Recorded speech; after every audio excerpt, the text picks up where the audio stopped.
پیغمبر خدا حضرت عیسیٰ علیہ السلام ایک روز سیر و تفریح کی نیت سے جا رہے تھے کہ آپ نے دیکھا کہ ایک نابینا شخص ہے جو مختلف بیماریوں میں مبتلا تھا۔ نابینا ہونے کے علاوہ وہ جذام، برس اور دونوں طرف سے اس کا بدن جو تھا وہ فالج زدہ تھا، یعنی اسے فالج تھا اور وہ زمین پر لیٹا ہوا تھا۔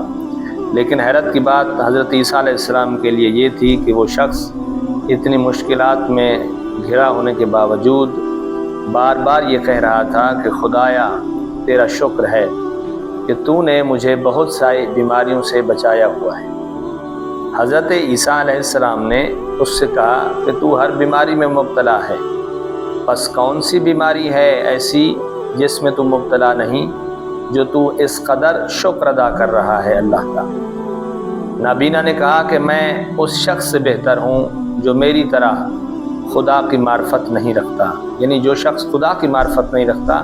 میں اس سے بہتر ہوں، اس وجہ سے میں خدا کا شکر ادا کر رہا ہوں۔ حضرت عیسیٰ علیہ السلام نے فرمایا کہ اے بندہ خدا، تو نے سچ کہا، اپنے ہاتھ مجھے دو۔ حضرت عیسیٰ علیہ السلام اس کے قریب ہوئے اور اس کے ہاتھوں کو اپنے ہاتھوں میں لیا، اور اس نابینا نے اپنا ہاتھ حضرت عیسیٰ علیہ السلام کو تھمایا، اور اچانک حضرت عیسیٰ کو ہاتھ تھماتے ہی وہ شخص باعجاز عیسیٰ علیہ السلام تمام بیماریوں سے نجات پا گیا، یعنی اللہ نے اس کی تمام بیماریوں کو ختم کر دیا حضرت عیسیٰ علیہ السلام کے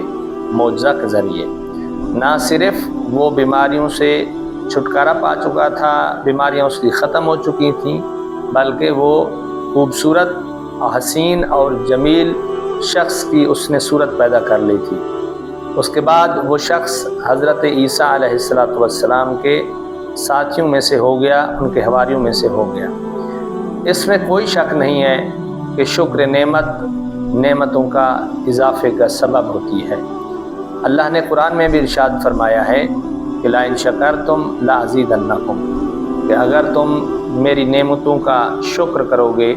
تو میں اپنی نعمتوں میں اضافہ کر دوں گا۔